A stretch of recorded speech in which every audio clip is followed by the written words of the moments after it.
Namaskar students. Today we'll be learning about the new chapter Motion and Time, and the first topic of the chapter is Standard Units and Time Measurement. In this video we'll be discussing about the different standard units and how the concept of time came.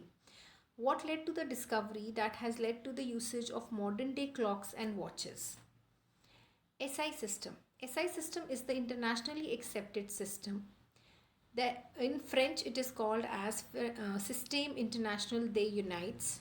This is the modern system which is being used internationally. Here I mean that it is adopted by all the countries to maintain a uniformity in the units that we are using. It is the only system of measurement with an official status in nearly every country in the world. Here in this slide you can see some of the SI units which are being used internationally. Temperature, we use Kelvin. For distance, meter is used. For electric current, the unit used is ampere. For time, it is second. For amount of the substance, it is mole. And for measuring the mass, we use kilogram. So these are the units which are accepted in SI system. For length, meter. For mass, kilogram, denoted as small k and small g. For time, it is second, denoted as small s. For temperature, it is Kelvin, denoted by capital K. Now how the measurement of time came. As you all know, time can be measured in terms of seconds, hours and minutes. But internationally, time is being measured in standard unit as second. The standard unit of time is also called as basic unit of time. The larger units of time than second are minutes and hour. Earlier people used to use sand clock or sundials.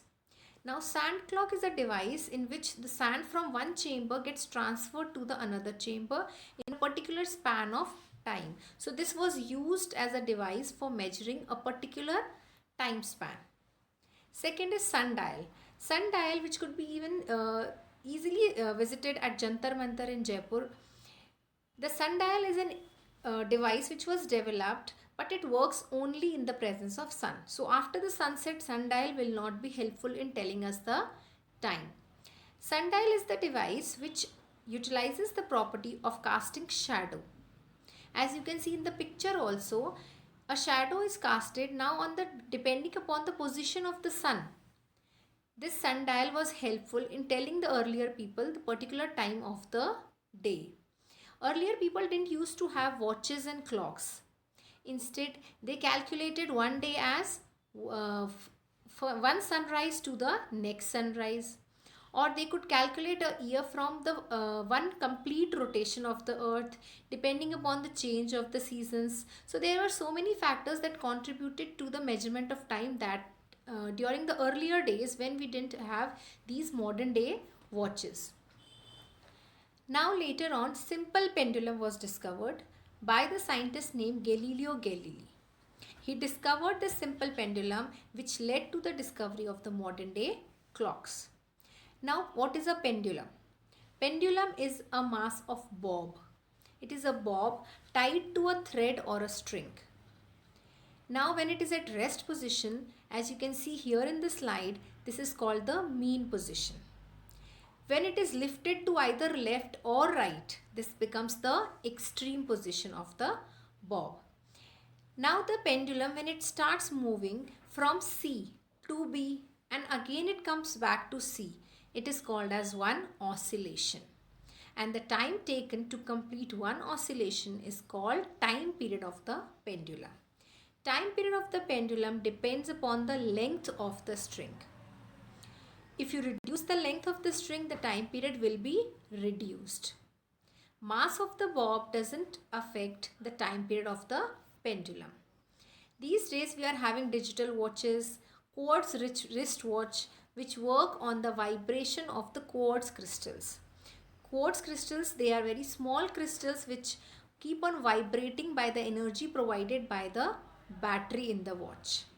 And these small oscillations, they give us accurate measurements of time. Even for more precise measurements, these days we are having atomic clocks. Atomic clocks are the most accurate clocks and the most developed ones. So today we have discussed about what are the different standard units which are accepted uniformly all over the world to maintain a uniformity in the units that we are using for measurement. Then we have learned about how the time was measured in earlier days, that is using a sundial and a sand clock. Depending upon the position of the sun, people used to calculate the time period. Then we discussed what led to the discovery of the clock, that is the pendulum. The simple pendulum, which was discovered by Galileo Galilei, led to the development of modern day clocks and watches. These days the watches they have quartz crystals which on vibration gives us accurate measurements of time. And the latest ones, that are the digital watches, and then we have these days the atomic clocks, which are the most accurate and precise in giving us the time measurements. Thank you.